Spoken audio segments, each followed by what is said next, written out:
দুর্বা ঘাসে কি এমন আছে কাটা জায়গায় লাগানোর সাথে রক্ত বন্ধ হয়? আমরা এর উপর বিস্তারিত বলার চেষ্টা করব। এটা আমাদের দেশে খুব সাধারণ এক ধরনের ঘাস, যেটা আয়ুর্বেদ ও লোকজ চিকিৎসায় রক্তপাত বন্ধ করতে ব্যবহার হয়। রক্ত বন্ধ হওয়ার কারণ বৈজ্ঞানিক ব্যাখ্যা। কিক্যাপ এক ট্যানিন আছে।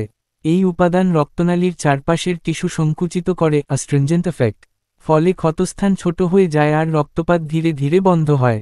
কিক্যাপ 2 রক্ত জমাট বাঁধতে সাহায্য করে। ঘাসের রসের কিছু প্রাকৃতিক রাসায়নিক প্লেটলেটের কাজকে বাড়িয়ে দেয়। প্লেটলেট মানে রক্তের জমাট বাঁধার কোষ। এগুলো দ্রুত ক্লট বানায়। কিক্যাপ 3 শুকনো তন্তুর আবরণ। তুমি যখন চিবানো ঘাস ক্ষতে দাও, ঘাসের তন্তু ক্ষতটাকে ঢেকে রাখে। এটা এক ধরনের প্রাকৃতিক ব্যান্ডেজ হয়ে যায়, চাপ সৃষ্টি করে। চাপের কারণে রক্তনালীর মুখ বন্ধ হয়ে যায়, রক্ত কমে যায়। ঔষধি ছোট করে বললে, দুর্বা ঘাসের রাসায়নিক উপাদান প্লাস চাপ প্লাস আবরণ, এই তিনে মিলে রক্তনালী সংকুচিত হয়, রক্তের ক্লট দ্রুত হয় আর ক্ষত ঢাকা পড়ে। তাই রক্তপাত দ্রুত বন্ধ হয়। ফোড়া, চুলকানি, অ্যালার্জি বা হালকা পোড়ায় দুর্বা ঘাস বাটা লাগালে আরাম দেয়।